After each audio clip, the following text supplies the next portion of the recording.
What's up, everyone? Today I'm going to be talking about my 16 problems with Samsung Z Fold devices. Now, I don't have all of their foldable devices in front of me. I just have the original Samsung Galaxy Fold and the Samsung Galaxy Fold 2.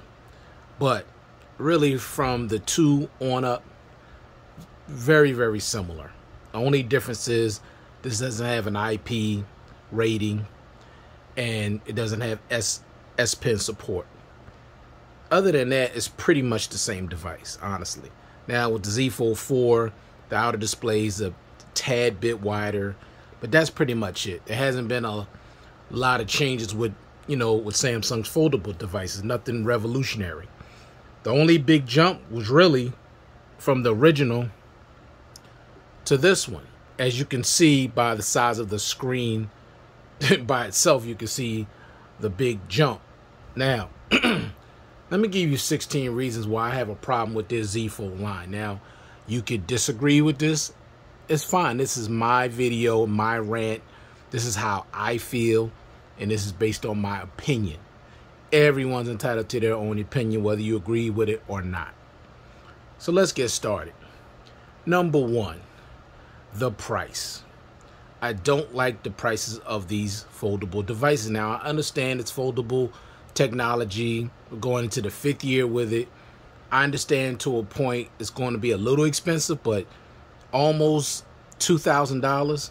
It's ridiculous. It's not worth it. It's just not. Okay, $1,800 plus tax for the Z Fold 4 and the Z Fold 3 and the Z Fold 5. Well, the Z Fold 2 actually was the same price as the original, $2,000. So I don't like the price. Now, this is supposed to be the best of the best type, fine dining type thing. But once you left this one, everything started going downhill to a certain extent. And I'll get into that as I go into these reasons. So number one, I don't like the price at all. I really don't. Number two, the presentation. No accessories in the box whatsoever. Now, let me share this with some of you that may not know this. When the original Galaxy Fold was released, it had a really nice unboxing experience. It really did. Like, the box kind of opened up some kind of way, like the way it folded. It was really cool. And you got charger. You got Samsung wireless earbuds. And you got a case. Yes, all of those things was in the box with the original Galaxy Fold. They didn't start using the Z until you got to the second fold. Now, I don't know what the Z is for, but they didn't start calling it the Z Fold until they released the second foldable. But you got the full package in the box. You got a really nice unboxing experience. Samsung did it right with the original Galaxy Fold, and I loved it. I thought it was the right thing to do, especially for that phone being $2,000. Now, they did get some things wrong, with that, but I'm talking about as far as the presentation, it was beautiful. It was right. I loved it. Now, let me just show y'all a presentation, a real presentation. Now, this is the Vivo X Note. Now, I'm not going to go into a whole bunch of stuff, but I just want to show you the way unboxing should be for a premium device. Let me see if we get this top off. Okay, now you start out with the device right here, but you got this nice little velvety type material right here, so that's already nice, to start with. And I love the fact the way they this whole setup is just really, really nice. Now, right down here, you got a little pull tab. You pull this out like a little drawer. Let's look at this. See, this is an unboxing. Now, of course, I already took the headphones out, but you got headphones, 80-watt charging brick. You got a case. And underneath here, you got your paperwork, SIM ejection tool, and you got your cable. This is what I'm talking about when I'm talking about an unboxing experience, and what I'm talking about when I'm talking about presentation. Now, presentation doesn't matter to everyone. There's people out there that simply just don't care how they're presented. They just want the phone. You could just basically, for them, just take the phone, wrap it up in cloth, and just give it to them. They'll be happy. No, when you're paying almost $2,000 for a premium device, this is the kind of presentation that you want. You want it to be treated with respect. You want to be treated like you just spent $2,000 on a device. This is the way consumers should be presented. Just like Flossie Carter, I care about presentation. Now, for those of you out there that don't care, that, you know, that's on you. I mean, you don't have to care about what I care about, but I care about getting my money's worth. When I'm spending that much money, I want a true unboxing experience. This is just one of them. This is probably the best unboxing experience that I've ever had on a smartphone.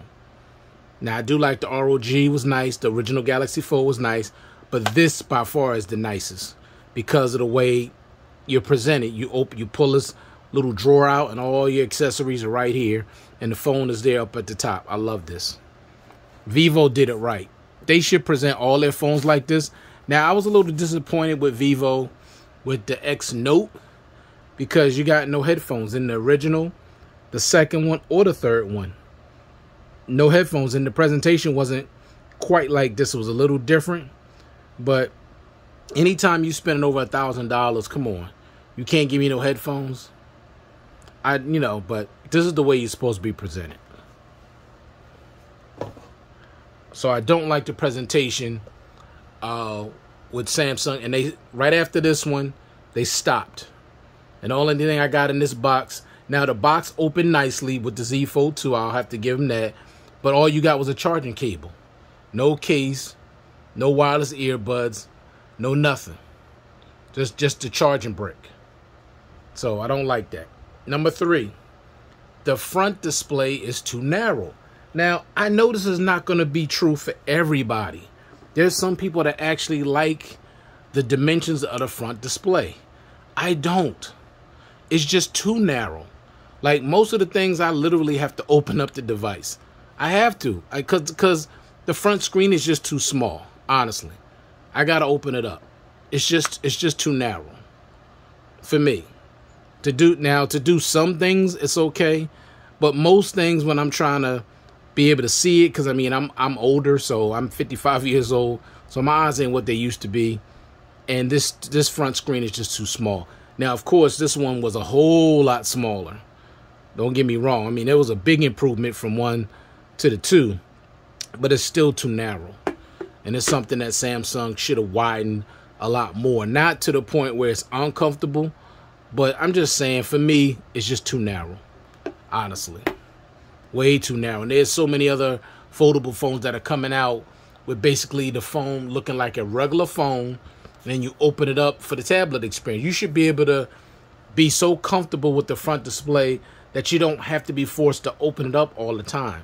Just like the Pixel Fold, that's why a lot of people like, well, I don't know about a lot of people, but, you know, a lot of tech reviewers like the Pixel Fold because of the outer display.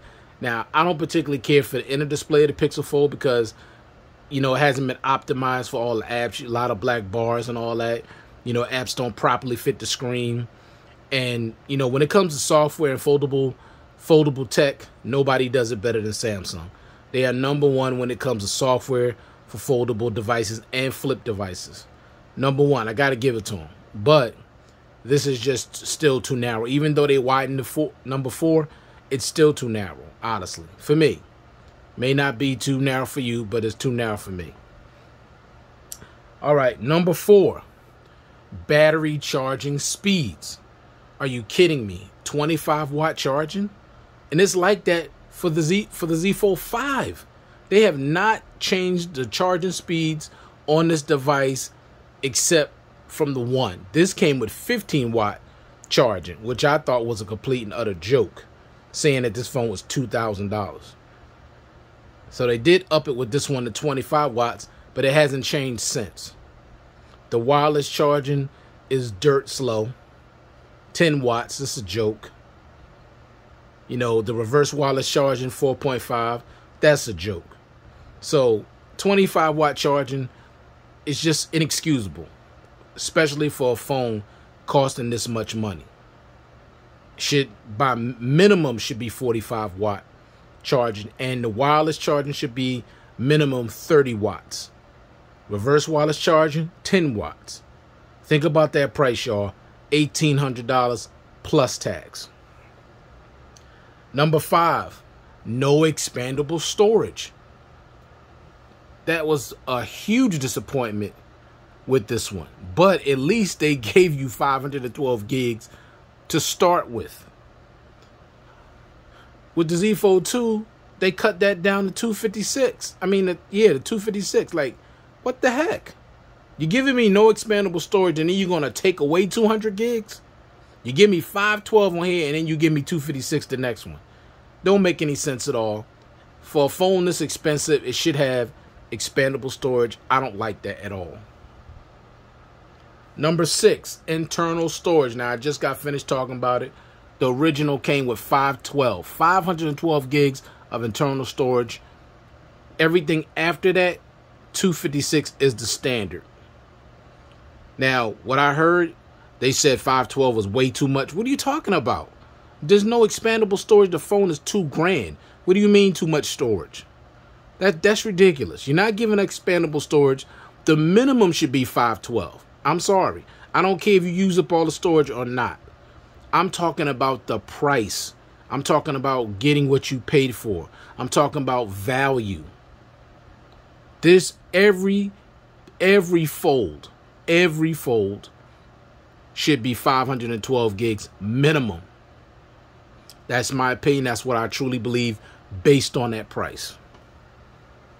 Number 7, no headphone jack. Now, I know some people don't care about a headphone jack, but there's a lot of people out there that do. There's absolutely no reason for neither one of these devices to have a headphone jack. No excuse whatsoever. It should be on these devices. Number 8, no hi-fi quad DAC. Now, it does have a 32-bit DAC. That sounds decent. I'm not saying either one of these sound bad. They don't. But think about the price again, y'all. Almost $2,000. Why not put the same kind of DAC that's in the LG V60 in these phones, which it should be? Honestly, I don't like that. Number 9, no IR blaster. Something Samsung used to put in their phones years ago. Why would you remove that? I don't want to hear about smart things. Everybody don't have a Samsung TV. Smart things only work on Samsung TVs. It'd be nice to have a universal remote control built into a $2,000 device. That would be really nice.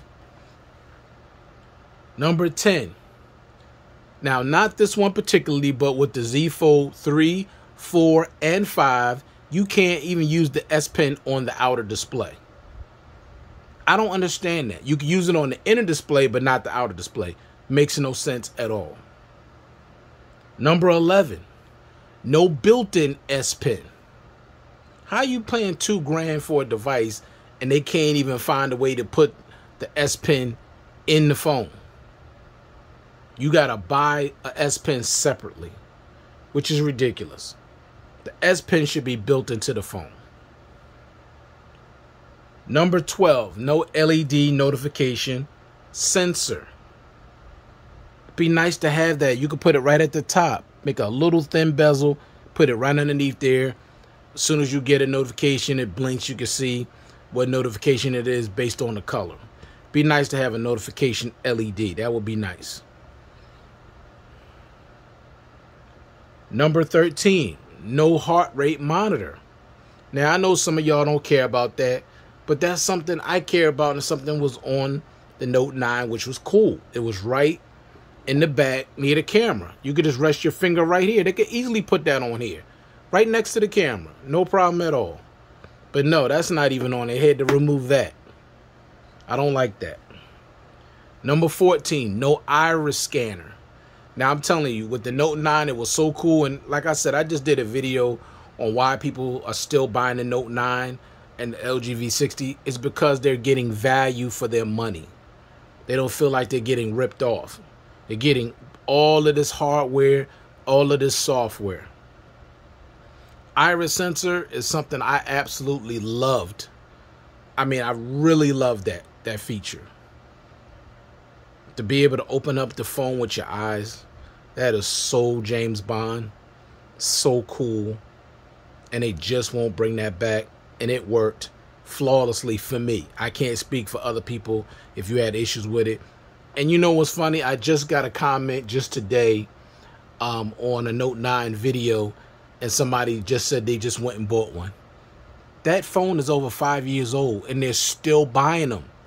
No security updates, no software updates, no nothing. And people are still buying that phone to this day. Incredible. That means with that particular phone, Samsung did it right. They built one of the best phones they ever built, and people still love that. They want that. That's what they want. They want value for their money.